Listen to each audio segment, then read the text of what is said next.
raining and we could not be out in the garden today. So welcome to Marianne's beautiful mock garden. We're actually in my garage. It's pouring here, but the rain is such a great thing. So good morning again. I'm Marianne Hugo. I'm the garden director at the Coastkeeper Garden. And today I'm going to delve into growing water-wise vegetables. You may have seen in the media and also on TV that right now planting your own vegetables is a really in thing. It has to do with the whole resurgence of a victory garden and how growing vegetables during hardship times provide you with a sense of positive energy, give you something to do, get the kids outside, and most importantly, you're harvesting things that you've grown yourself and that are organic. So since this time, since we've been having our virus pandemic, the sales of garden vegetables have tripled. Nurseries are just having a boom and they're bringing in lots and lots and lots of stock of vegetables. I went yesterday to my local Orange County Farm Supply, and it's great. You can actually drive through. You don't even have to get out of your car. You can call ahead, let them know what you need, and then when you get there, they will actually load your car for you. Or you can do what I did. I walked around outside. I was like the only one out there, and then I just gave them my credit card, and they rang everything up for me inside. So don't be deterred. You can still go, and you can still get fresh vegetables to plant, even though we're all, not going out right now. What I purchased yesterday is I purchased what are called vegetable starts. And what these are these are basically vegetable seedlings that have already sprouted and that are ready for you to plant. Purchasing starts like this is most likely the best way to go because you immediately have a plant. And especially if you have kids, it's nice to do a combination of starts and a combination of seeds. That way your kids can actually see the plants, but then they can also experience planting the seed.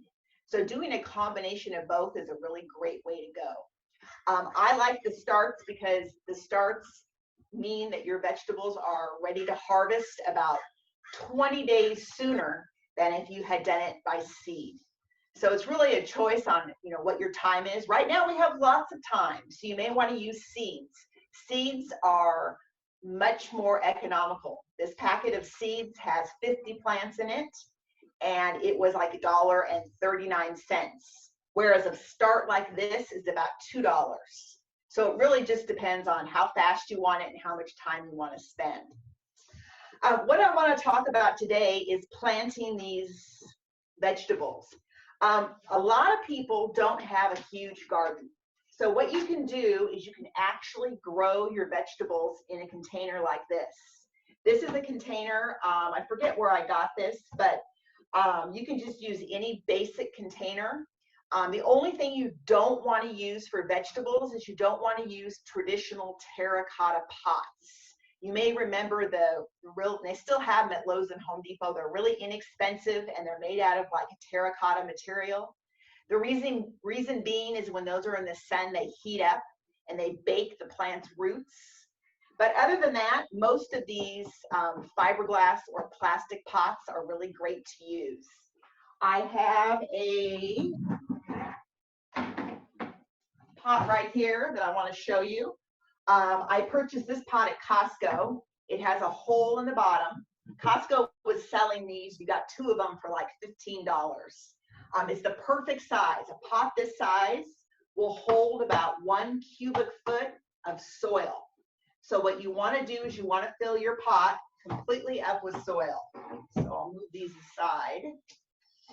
So when you fill your pot, you're going to want to fill it up all the way to the top, because after you get your soil in, gravity always takes hold and your soil will sink. So always fill your pot a little bit more than you really think you should, because you'll be surprised. Once you water it and once time goes on, your plant will sink. A good example is this pot. I planted this about 6 months ago, and when I planted this, all the plants were much higher. But since time has gone on, my soil has sunk down. And also drainage. Make sure if you're going to use a container that you have really good drainage. This pot has a big hole in it. Don't presume that your pots have holes when you bring them home. Many a time I've gotten home and there's no hole in the bottom of the pot. In that case, what you can do is you can take a drill and you can drill in holes.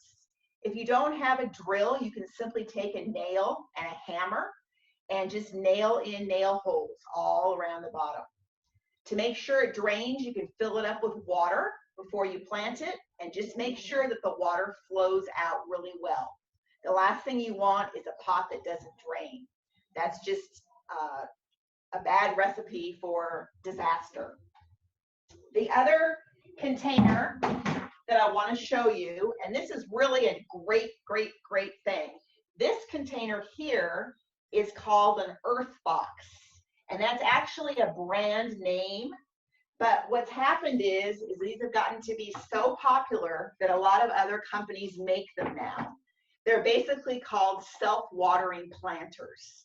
And in this planter in the bottom is this. And this is what your soil rests on. And then what happens is the water goes underneath this, and the soil wicks the water up. And when you water, there is a tube here, and you water down using this tube. You can't overwater, which is the beauty of this. The extra water comes right out here.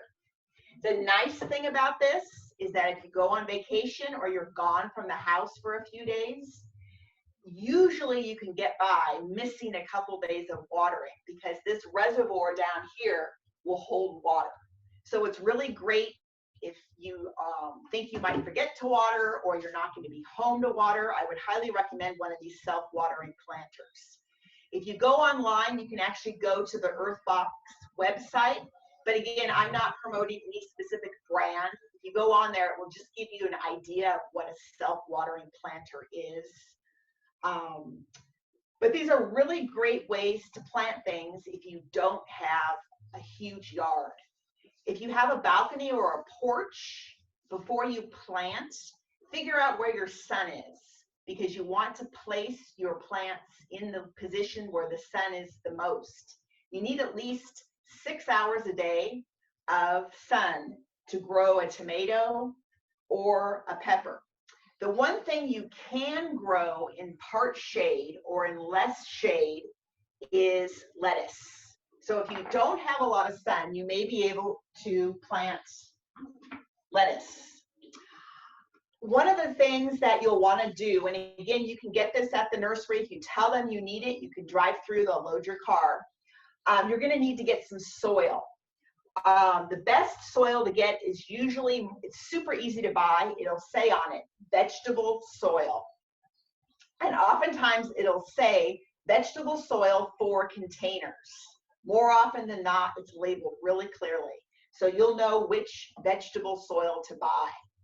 There's a different type of soil for in-ground planting, and that's when you're actually planting in the ground. So be sure you pick the one for what you're doing. The difference is the soil in the pots needs to drain better and differently than the soil in the ground. So you'll find that the soil that says for containers contains more pumice, which are those little white rocks that you see in the soil, and that lets it drain through the pots a lot easier.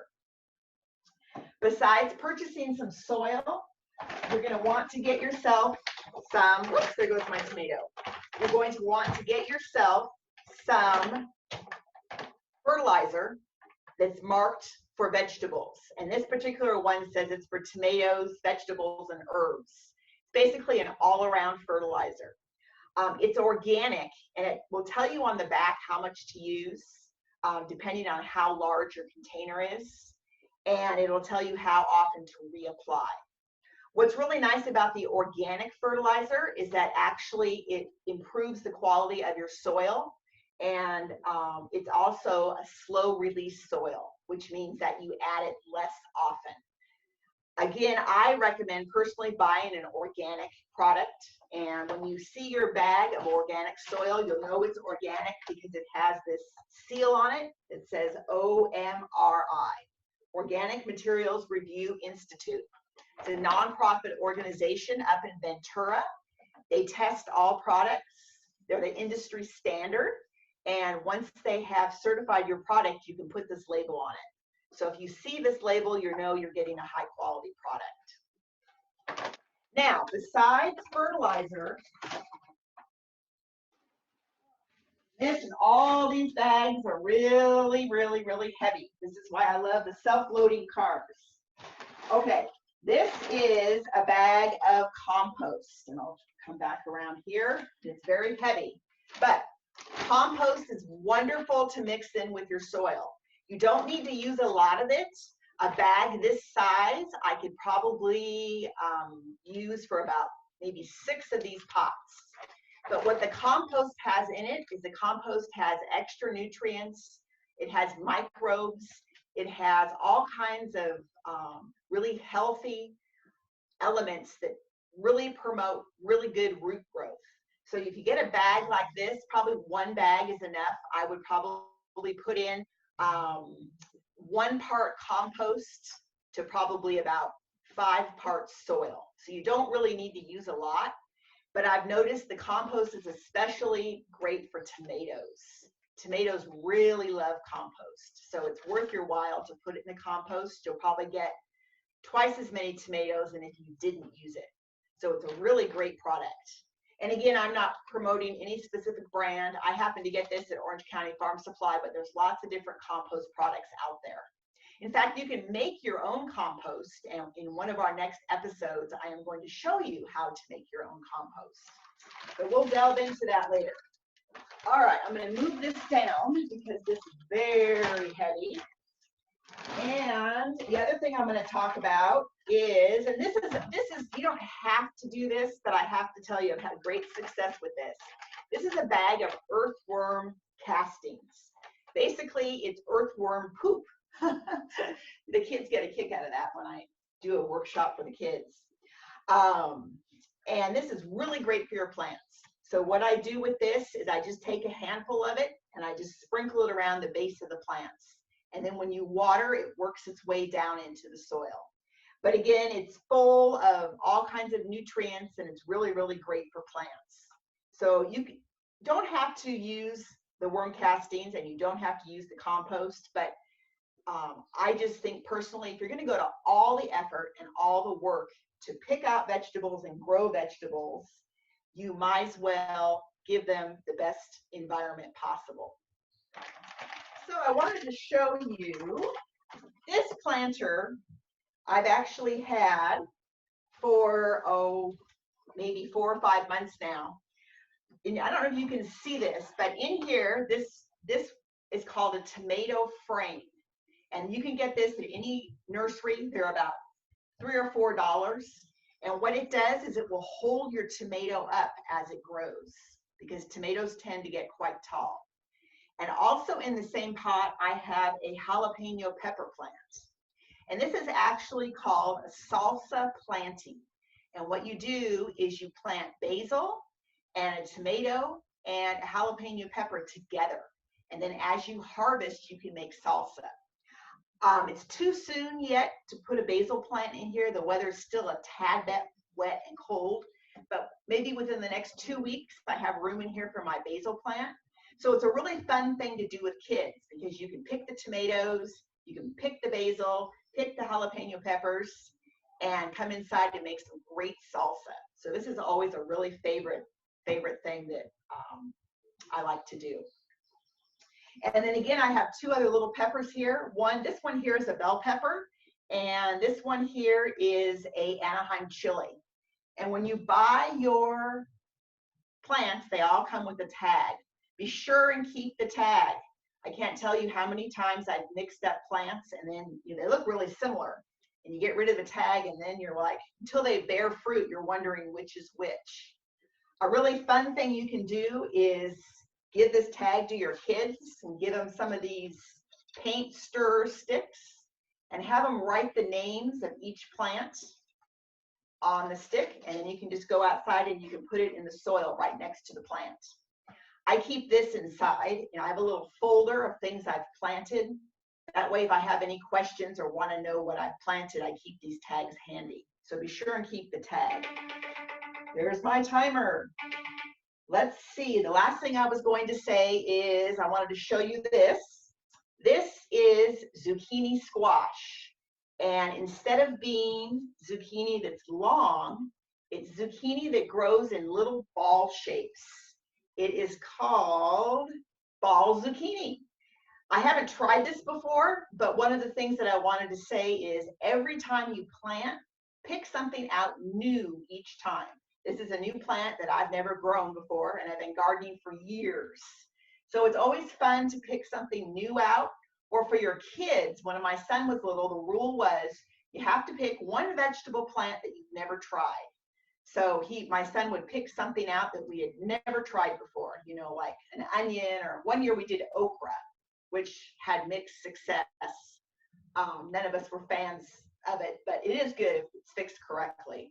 But pick something different out every year that you've never tried before. It's just a great way to introduce kids to different vegetables. So I've given you a lot of tips on vegetables today.